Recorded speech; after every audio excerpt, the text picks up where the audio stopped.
இங்கிலீஷ்ல நாங்கள் கிராமரை கற்றுக்கொள்வோம் தானே. கிராமரை லேர்ன் பண்ணிக்குள்ள அதுல இருக்கிற மிக முக்கியமான ஒரு குழப்பமான விஷயம் என்னன்னு சொல்லுங்க. அதான் டென்சஸ். ஸோ இன்றைக்கு நான் இந்த டென்சஸ் தொடர்பான விஷயங்களை தான் கிளீனா உங்களுக்கு சொல்லித்தர போறேன். டென்சஸை கற்றுக்கொள்ளைக்கலையும் சரி, அல்லது டென்சஸை நீங்கள் யூஸ் பண்ணிக்கலையும் சரி, எல்லாருக்கும் இருக்கிற ஒரு குழப்பம் என்னென்னா சிம்பிள் ப்ரெசன்ட் டென்ஸை யூஸ் பண்றதா, அல்லது ப்ரெசன்ட் பெர்ஃபெக்ட் டென்ஸை யூஸ் பண்றதா, அல்லது ப்ரெசன்ட் கண்டினியூ டென்ஸை யூஸ் பண்றான்னு சொல்லி ஏராளமான குழப்பங்கள் இருக்கு. ஸோ அந்த குழப்பங்கள் எல்லாத்துக்கும் ஒரு தெளிவான விடியாத்தான் இந்த காணொலியை நான் உங்களுக்கு தர இருக்கிறேன். ஸோ காணொலியை புதுசா பார்க்கிறார்கள் டாக் இங்கிலீஷ் வைஸ் சேனலை சப்ஸ்கிரைப் பண்ணி அந்த பெல் ஐக்கனை கிளிக் பண்ணினீங்கன்னா ஆல் அண்ட் ஆப்ஷன் தரும். ஆப்ஷனை கிளிக் பண்ணி வைங்க. நான் பதிவிடக்கூடிய எல்லா காணொலிகளும் உங்களுக்கு உடனடியாக வந்து சேரும். ஸோ காணொலிக்கு ஒரு லைக்கை போட்டுட்டு வாங்க இந்த டென்சஸ் தொடர்பான எல்லா விஷயங்களையும் நாங்கள் கிளீனா கற்றுக்கொண்டு போவோம். இந்த டென்சஸ் அண்ட் லெசன் பார்த்தீங்கன்னு சொன்னா ஒரு 12 days செஷனா தான் இருக்க போகுது. இந்த 12 நாட்கள் இதுல இருக்கிற எல்லா விஷயங்களையும் நான் ஒரு தொடர்ச்சியான ஒரு சீரீஸ் அவங்களுக்கு தரப்போறேன். ஆகவே ஒவ்வொரு காணொலிகளையும் அடுத்தடுத்து நீங்க தொடர்ச்சியா பார்ப்பீங்கன்னு சொன்னால் இந்த டென்சஸ் தொடர்பான எல்லா விஷயங்களையும் சரியான முறையில கிளீனா உங்களுக்கு நான் தர இருக்கிறேன். டென்சஸ்ன்றது நிறைய பேருக்கு இங்கிலீஷை லேர்ன் பண்ற எல்லாருக்குமே இருக்கிற மிகப்பெரிய பிரச்சனை. அந்த டென்சஸை மிக கிளீனா ஷார்ட்டா எல்லா விஷயங்களையும் தெளிவா நான் தரப்போறேன். ஸோ வாங்க காணொலிக்குள்ள போவோம். சரி, இன்றைக்கு நாங்கள் பார்க்க இருக்கிற விஷயம் பார்த்தீங்கன்னு சொன்னால் எங்கிருந்து வருவோம். முதலாவது வாட்ஸ் டென்ஸ். டென்ஸ் சொன்னால் என்ன, ஏதாவது விஷயத்தை நாங்கள் கற்றுக்கொள்றோம்னு சொன்னா அந்த விஷயத்துல இருக்கிற அந்த விஷயம் என்றால் என்ன, அதை எங்க பயன்படுத்தணும், அதுல என்னென்ன விஷயங்கள் மேலதிகமா இருக்கு சொல்லி எல்லா விஷயங்களையும் நாங்கள் கிளீனா பார்க்கணும். அந்த அடிப்படையில நாங்கள் ஃபர்ஸ்ட் அவங்களுக்கு தரப்போறது வாட்ஸ் டென்ஸ். டென்ஸ் சொன்னால் என்ன. ஸோ ரெண்டாவது நாங்கள் பார்க்க போற விஷயம் மேஜர் டென்சஸ். ஸோ நான் டென்சஸ் எடுத்துக்கொண்டால் அதுல பிரதானமான டென்சஸ் இருக்கும். டென்சஸ்ன்றது என்ன, காலங்கள். ஸோ அந்த பிரதானமான டென்சஸ் இருக்கும். அந்த டென்சஸ் என்னென்ன சொல்லி பார்க்க போறோம். அதை தொடர்ந்து நாங்கள் ஆல் 12 டென்சஸ். இந்த டென்சஸ் பார்க்கக்குள்ள எல்லாமாக 12 டென்சஸ் இருக்கும். அந்த 12 டென்சஸையும் ஒவ்வொன்றா தனித்தனியா அப்படியே பார்த்து கொண்டு வர போறோம். ஸோ டென்சஸ்ன்றது ஒரு கஷ்டமான விஷயம் இல்லை. இந்த டென்சஸை நாங்கள் சரியான முறையில் லேர்ன் பண்ணி கொண்டால் இதுல இருக்கிற விஷயங்களை பயன்படுத்துவதில் இங்கிலீஷ்ல ஒரு கிராமர் மிஸ்டேக் இல்லாமல், அதாவது இலக்கண பிள்ளைகள் இல்லாமல் சரியான முறையில் நாங்கள் பேசலாம், சரியான முறையில் எழுதலாம். எங்களுக்கு ஃப்ளூவன்ட்ல இங்கிலீஷை பேசுறதுக்கு இது ஒரு துணையாக இருக்கும் என்று சொல்லி நீங்கள் வழங்கிக் கொள்ளுங்க. ஸோ நாங்கள் முதல் விஷயத்துக்கு போவோம். Watts tense. டென்ஸ் என்று சொன்னால் என்ன, இதுல விஷயம் உங்களுக்கு தரப்பட்டிருக்கு. ஒரு ஆக்ஷன் எப்போது நடக்கிறது என்பதை காட்டுவதற்கு பயன்படுவது டென்ஸ் எனப்படும். ஒரு ஆக்ஷன்ன்றது செயற்பாடு. ஒரு செயற்பாடு எந்த டைம்ல நடக்குது, எப்ப நடக்குது சொல்லி காட்டுறதுக்காக நாங்க பயன்படுத்துற ஒரு விஷயம் தான் இந்த டென்ஸ் சொல்றது. சரிதானே. ஏதாவது நாங்கள் ஒரு ஆக்ஷன் ஒன்று செய்ய போறோம், ஏதாவது ஒரு விஷயத்தை நாங்கள் செய்யறோம், அல்லது ஒரு விஷயத்தை நாங்கள் எக்ஸ்பிளைன் பண்ண போறோம் இன்னொருத்தருக்கு. சோ இந்த நாங்கள் சொல்ல போற அந்த ஆக்ஷன் எந்த டைம்ல நடந்தது, அல்லது எந்த டைம்ல நடக்குது, இப்ப நடக்குதா, அல்லது நேற்று அதற்கு முதல் நடந்ததா, அல்லது நாளை அல்லது அதற்கு முதல் நடந்ததா, அல்லது இந்த காலை நடந்தா சொல்லி அந்த காலத்தை காட்டுறதுக்கு, அந்த நேரத்தை காட்டுறதுக்காக பயன்படுத்தப்படுற ஒரு விஷயம்தான் இந்த டென்ஸ் சொல்லும். ஆகவே டென்ஸ் என்ன, வாட்ஸ் டென்ஸ், ஒரு ஆக்ஷன் எப்போது நடக்கிறது என்பதை காட்டுவதற்கு பயன்படுத்தப்படும் விடயம் டென்ஸ் எனப்படும். சரி, இப்ப டென்ஸ் என்னன்னு பார்த்துட்டோம். டென்ஸ் என்னன்னு பார்த்தா அந்த டென்ஸுக்குள்ள இருக்கிற விஷயங்களுக்குள்ள போகலாம். சரிதானே. சோ ரெண்டாவது விஷயம் மேஜர் டென்சஸ். பிரதானமான டென்சஸ், காலங்கள், மிக பிரதானமான காலங்கள். இந்த மிக பிரதானமான காலங்கள்டா எங்க சைட்டுக்கு இப்படியே வாங்க, இந்த சைட்ல பாருங்க டென்சஸ் தலையங்கத்துல நான் 3 இதை டிவைட் பண்ணி இருக்கிறேன். 3 விஷயமா இதை பிரிச்சிருக்கிறேன். இந்த 3 விஷயத்துல நாங்கள் பார்க்க வேண்டியது இந்த மேல இருக்கிற இந்த ஹெட்டிங்ஸ் பாருங்க. இதுல முதலாவது பிரசன்ட் டென்ஸ், இரண்டாவது பாஸ்ட் டென்ஸ், மூன்றாவது ஃபியூச்சர் டென்ஸ். இதுல இருந்து நீங்க விளங்கிக் கொள்ளலாம் இந்த டென்சஸ் என்று சொல்றது 3 பிரதான டென்சஸை கொண்டது, 3 பிரதான காலங்களை கொண்டது. அந்த 3 பிரதான காலங்கள்ல முதலாவது காலம் என்ன, பிரசன்ட் டென்ஸ் என்று சொல்லுவோம். நிகழ்காலம், தமிழ்ல நாங்கள் பயன்படுத்துவோம் நிகழ்காலம், இறந்த காலம், எதிர்காலம் சொல்லி 3 காலங்களை பயன்படுத்த வந்தாங்க. எல்லாருக்கும் நினைவிருக்கும். அந்த காலங்கள் தான் இந்த 3 காலங்களும். சோ இது பிரசன்ட் டென்ஸ், இது பாஸ்ட் டென்ஸ், இது ஃபியூச்சர் டென்ஸ், இது நிகழ்காலம், இறந்த காலம், எதிர்காலம் என்று சொல்லி 3 பிரதான காலங்களை நாங்கள் பார்க்கலாம். இங்கிலீஷ்ல இருக்கிற 3 மேஜர் டென்சஸ். ஆனால் தமிழ்ல நாங்கள் இந்த 3 டென்சஸோட நின்றுவோம். இந்த 3 டென்சஸுக்குள்ள எங்கட விஷயங்கள் எல்லாத்தையும் நாங்கள் எக்ஸ்பிளைன் பண்ணக்கூடியதாக இருக்கும் தமிழ்ல. ரைட். இங்கிலீஷ்ல பாத்தீங்கன்னு சொன்னால் இந்த 3 டென்சஸையும் மேலும் சில டென்சஸா வகைப்படுத்தி இருக்கு. மேலும் சில டென்சஸாக வகைப்படுத்தப்பட்டிருக்குது. இந்த ஒவ்வொரு டென்சஸும் வகைப்படுத்தப்பட்ட பிரசன்ட் டென்ஸும் அப்படித்தான், அதே மாதிரி பாஸ்ட் டென்ஸும் ஃபியூச்சர் டென்ஸ் எல்லா டென்ஸுமே ஒரு பிரிவுகளாக மேலும் பிரிவுகளாக வகைப்படுத்தப்பட்டிருக்கு. அந்த காலங்கள் மேலும் என்ன செய்யப்பட்டிருக்கா பிரிக்கப்பட்டிருக்குது. ஆகவே இந்த காலங்களை என்னன்னு சொல்லி பார்ப்போம். எல்லா டென்சஸுக்கும் பொதுவா தான் இருக்கும். சோ 4 காலங்களாக ஒவ்வொரு காலமும் பிரிக்கப்படும். பிரசன்ட் டென்ஸ் எடுத்துக்கொண்டீங்கன்னா 4ஆ பிரிச்சிருப்போம். சோ அந்த டைமை வந்து 4ஆ பிரிப்போம். இந்த பாஸ்ட் டென்ஸ் எடுத்தீங்கன்னா அதுவும் 4ஆக பிரிப்போம். ஃபியூச்சர் டென்ஸ் எடுத்தீங்கன்னா அதையும் 4ஆக பிரிப்போம். சரிதானே? சோ ஒன்றையும் பார்ப்போம். பாருங்க, முதலாவது சிம்பிள். நீங்க சிம்பிள் பிரசன்ட் டென்ஸ் சேர்த்துக்கணும். இது எதுக்குள்ள வருது? பிரசன்ட் டென்ஸுக்குள்ள வருது. ஆகவே சிம்பிள் பிரசன்ட் டென்ஸ். அப்ப காலங்கள்ல முதலாவது காலம் பிரசன்ட் டென்ஸுக்குள்ள 4ஆக வகைப்படுத்தப்பட்ட டென்சஸ்ல முதலாவது டென்ஸ் என்ன? சிம்பிள் பிரசன்ட் டென்ஸ், சாதாரண நிகழ்காலம் என்று சொல்லுவோம். சரி, அடுத்தது பாத்தீங்கன்னா கண்டினியூ டென்ஸ். அது இந்த கண்டினியூ டென்ஸ்ன்றது present continue tense. Present continuous. ஏனண்டா சிம்பிள் மூன்றுலயும் சிம்பிள் இருக்கு.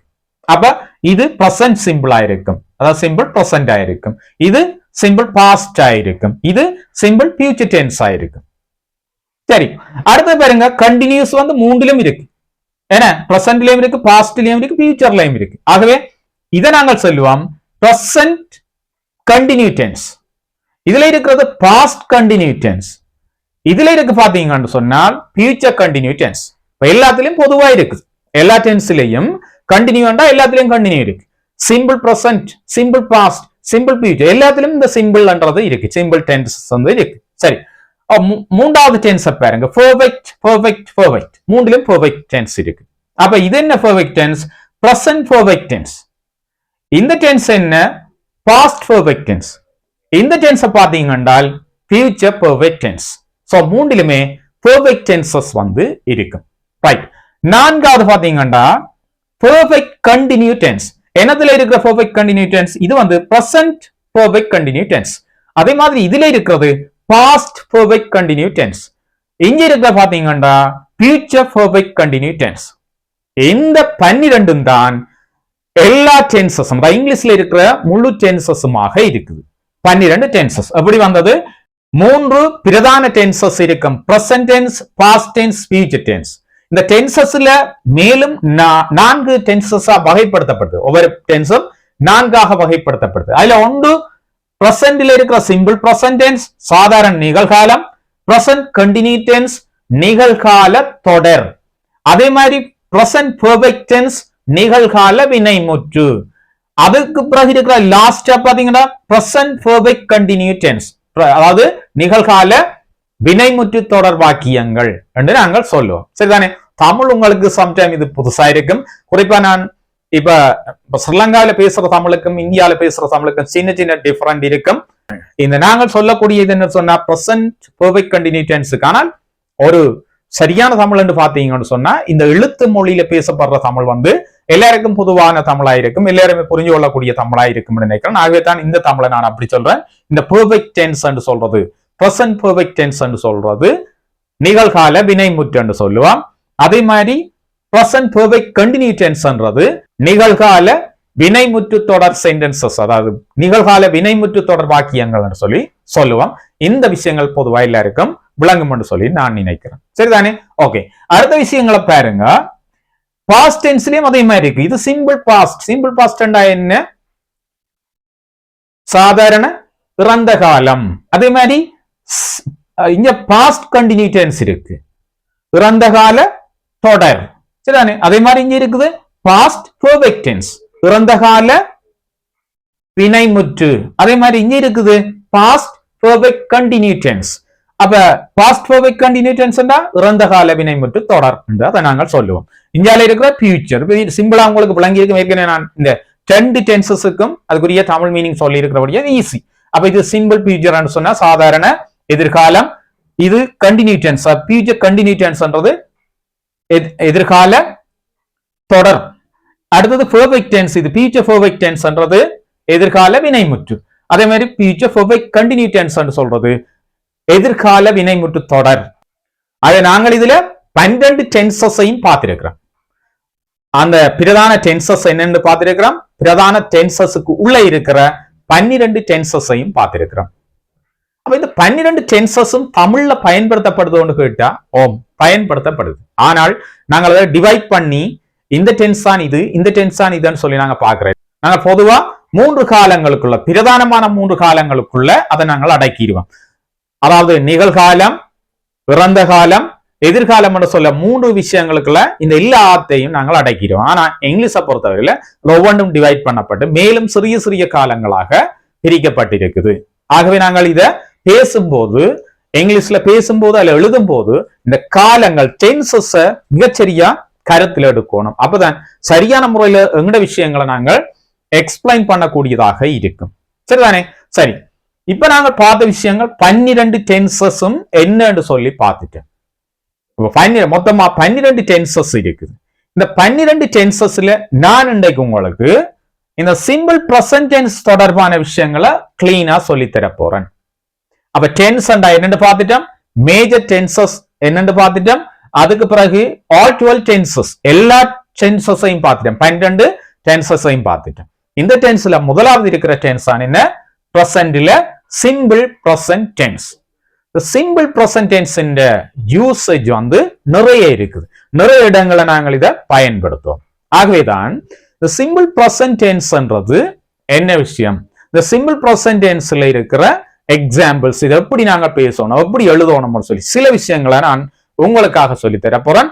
அதே நேரம் இன்னொரு முக்கியமான விஷயம், இதுல லாஸ்டா இந்த வீடியோவை ஸ்கிப் பண்ணாமல் தொடர்ந்து பாருங்க. லாஸ்டா இது ஒரு சிம்பிளான விஷயம் உங்களுக்கு சொல்லி தரப்போம். இதை நாங்க பயன்படுத்துறதுக்கு ஈஸியான ஒரு வழியும் உங்களுக்காக நான் சொல்லித்தர போறேன். காணொலி உங்களுக்கு கிளீனா இருக்கு, சவுண்ட் நல்லா இருக்கு, உங்களுக்கு கேட்கக்கூடிய மாதிரி இருக்கு, அல்லது கிளீனா விளங்குது, விஷயங்கள் சரியா கேட்ச் பண்ணக்கூடியதாக இருக்கின்றால் எஸ் என்ற ஒரு கமெண்ட் போடுங்க, நான் பார்க்கிறேன்.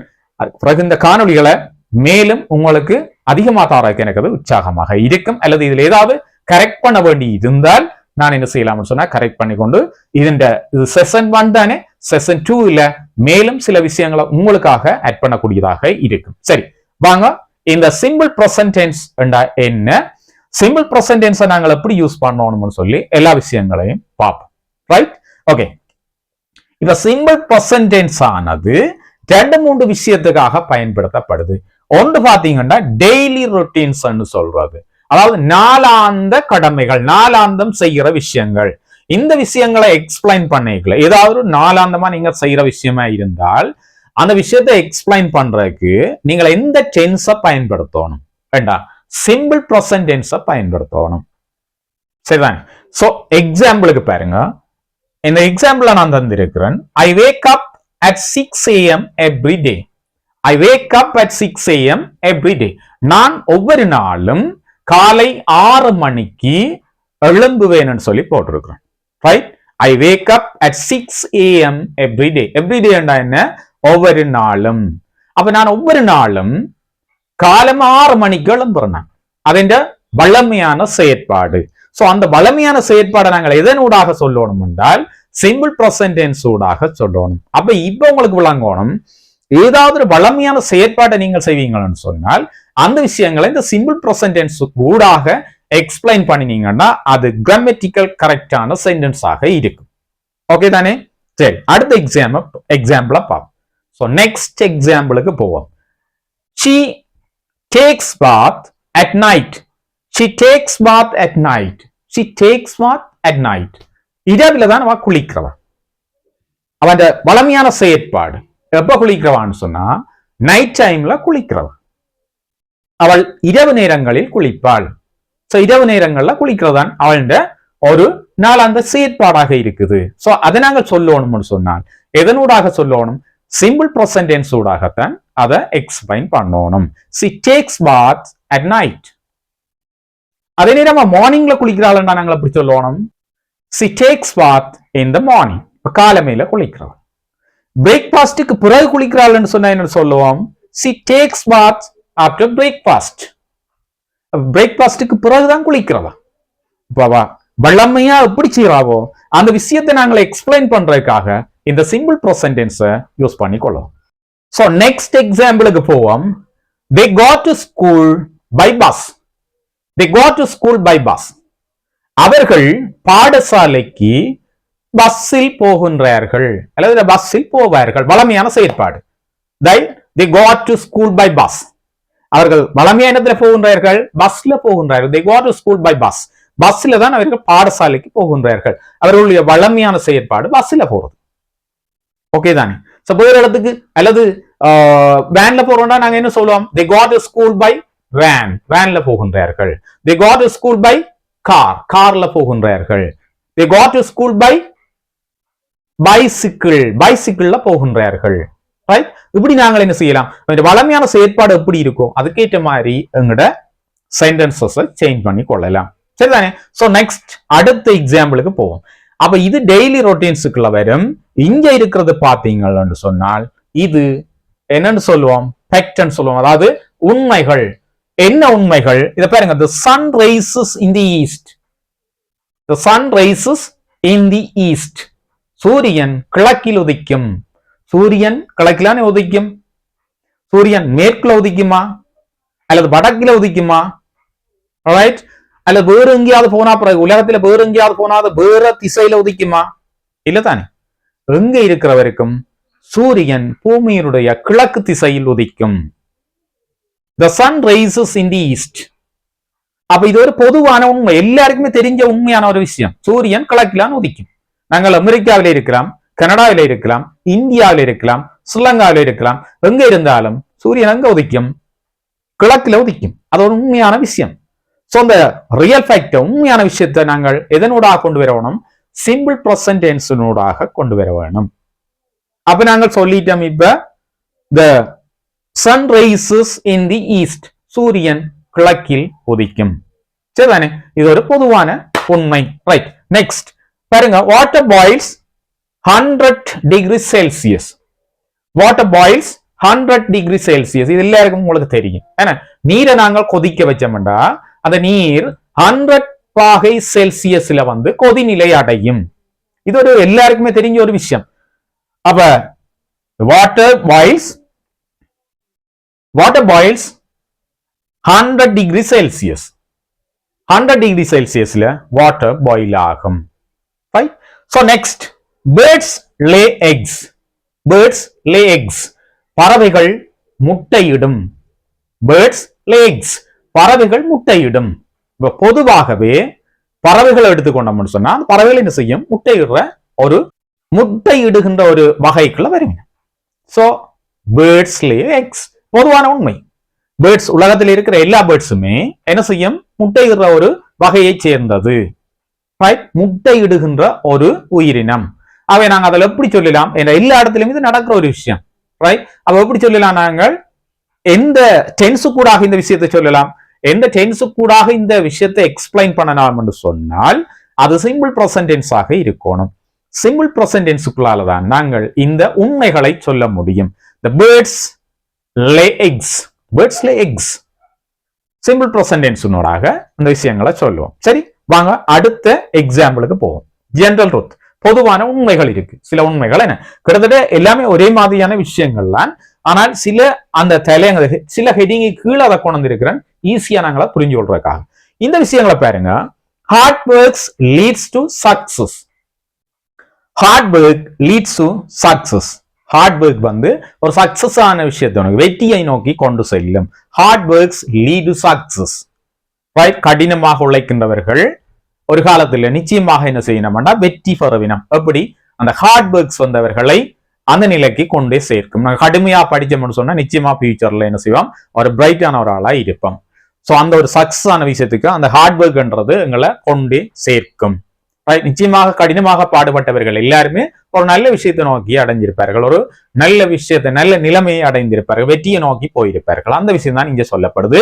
Heart work leads to success. சரிதானே? கடினமான ஒரு வேலை, கடினமாக உழைக்கின்ற ஒரு உழைப்பு வெற்றியில் கொண்டு எங்களை வெற்றிக்கு இட்டு செல்லும்.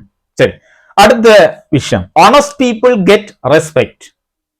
honest people, honest நேர்மையான, honest people get respect. நேர்மையான மனிதர்கள் என்னத்தை பெற்றுக்கொள்வார்கள் என்று சொன்னா மரியாதையை பெற்றுக்கொள்வார்கள். honest people get respect. அதாவது நேர்மையாக இருக்கின்றவர்கள் மரியாதையை பெற்றுக் கொள்வார்கள். இது ஒரு இயல்பு, ஒரு பொதுவான உண்மையான எங்கேயுமே நேர்மையா இருக்கின்றவர்களுக்கு மரியாதை என்றது கிடைக்கும். சோ அந்த விஷயம் தான் இங்கு சொல்லப்படுது. honest people get respect. honest people get respect என்று சொல்லுவோம். இந்த நேர்மையான மனிதர்கள் நிச்சயமாக மரியாதையை எல்லா இடத்திலும் பெற்றுக்கொள்வார்கள். நேர்மை அவர்களுக்கு மரியாதையை பெற்றுக் கொடுக்கும். சோ அந்த விஷயம்தான் இதுல சொல்லப்படுது. honest people get respect. So அடுத்தது பார்ப்போம். Children like chocolate. இது எல்லாருக்குமே தெரிஞ்ச ஒரு விஷயம் என்ன, சாக்லேட்னா எங்களுக்குமே விருப்பம். சோ இதுல சொல்லப்படுற சில்ட்ரன் லைக் சாக்லேட். சாக்லேட் வந்து யாருக்கு விருப்பம்? சிறுவர்களுக்கு விருப்பம். பொதுவான விஷயம் என்ன, அதுல 1-2 பேருக்கு விருப்பம் இல்லாம இருக்கிற அந்த பொதுவா பாக்கிக்குள்ள children like chocolate. So children like chocolate, சிறுவர்களுக்கு சாக்லேட் வந்து பிடிக்கும்.